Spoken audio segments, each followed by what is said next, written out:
বিশ্বকাপ বাছাই পর্বের পরবর্তী ম্যাচে এবার ভেনেজুয়েলার বিপক্ষে মাঠে নামবে আর্জেন্টিনা দল। সেই ম্যাচে আগে আর্জেন্টিনা দল থেকে ছিটকে গেলেন এনজো ফার্নান্ডেস।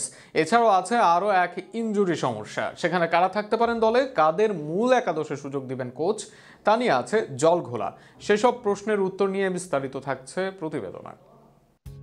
নিজেকে বেশ অভাগাই ভাবতে পারেন এনজো ফার্নান্দেস। ব্রাজিলের বিপক্ষে গোল অ্যাসিস্ট করে জাতীয় দলে ছিলেন ছন্দে, কিন্তু কার্ড জটিলতায় পরের ম্যাচের জন্য ছিলেন নিষিদ্ধ।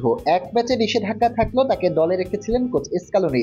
চিলির বিপক্ষে না খেললেও কলম্বিয়ার বিপক্ষে তাকে নামিয়ে দেন স্কালোনি, কিন্তু সে ম্যাচে এবার লাল কার্ড দেখে মাঠ ছাড়ছেন এনজো। ফলে আবারও নিষেধাজ্ঞায় এই আর্জেন্টাইন। এনজোর সাথে অনিশ্চিত আরেক ডিফেন্ডার লিসান্দ্রো মার্টিনেজের ফেরা। ইনজুরির ভয়াল থাবা থেকে এখনো মুক্ত হতে পারেননি তিনি। সেখানে তাই প্রশ্ন, কারা কারা থাকবেন আর্জেন্টিনার আগামী ম্যাচের দলে। মাঝমাঠে আর্জেন্টিনা দলের বিকল্পের অভাব নেই আগামী ম্যাচেও, তাই এই জায়গায় নতুন করে পরীক্ষা নিরীক্ষার সুযোগ পাবেন কোচ স্কালোনি। আর সেই পরীক্ষা নিরীক্ষায় থাকতে পারেন প্যারাদেস। কলম্বিয়ার বিপক্ষে সুযোগ পেয়ে জ্বলে ওঠেন এই তারকা। দল না জিতলেও তার পারফরমেন্স ছিল নজর কাড়া।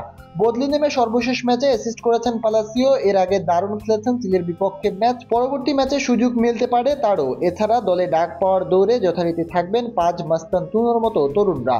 ডিফেন্সে লিসান্দ্রো মার্টিনেজের বদলে শেষ দুই ম্যাচে ডাক পান লুমাকানো। যদিও একাদশের সুযোগ মেলেনি তার, তবে আবারও স্কোয়াডে দেখা যেতে পারে তাকে। বিশেষ করে এই মৌসুমে তার পারফরমেন্স তাকে নজরে এনেছে। এছাড়া বার্সেলোনার মতো ক্লাব তাকে পেতে বেশ আগ্রহ দেখিয়েছে। এছাড়া ডুয়েলস আর্জেন্টাইন লিগে সবার আগে এগিয়ে লুমাকানো, যে কারণে আবারও স্পেনের দলে সুযোগ মিলতে পারে তার। ফুলব্যাক পজিশনে আর্জেন্টিনা দলের সমস্যা বিদ্যমান, বিশেষ করে লেফট ব্যাক পজিশনে। সেখানে তাগলিফিকো দলে স্থায়ী আছেন, তার সাথে এই পজিশনে ডাক পাওয়ার লড়াইয়ে থাকবেন সোলার, বার্কোর মতো তরুণরা। এছাড়া সান্তোসে খেলা এসকোবারোর দিকে নজর অনেকের। সব মিলে এই পজিশনে বদলের চিন্তা ভাবনা করতে পারেন কোচ। এছাড়া দলে কোনো সমস্যা না হলে থাকবেন Emi, De Paul, Messi, Romero, Alvarez, Lautaro, ওটামেন্ডির মতো অটো চয়েসরা। সিমিওনে, আলমাদারাও নিজেদের জায়গা স্থায়ী করে যাচ্ছেন দিনে দিনে। রাইট ব্যাকে জন ফুতের মিলতে পারে আরও এক সুযোগ। সবকিছু নিয়ে বিশ্বকাপের আগে নিজেদের দলকে ঘোচাতে চাইবেন স্কালোনি, যে কারণে অভিজ্ঞ ও নতুনদের সমন্বয় করতে চাইবেন দল। ভেনেজুয়েলার বিপক্ষে পরবর্তী ম্যাচে তাই আবারও নিজ শিষ্যদের পরীক্ষা নেবেন বিশ্বকাপ জয়ী এই কোচ। এবার দেখা যাক সেই পরীক্ষায় কেমন করে আর্জেন্টিনা দল।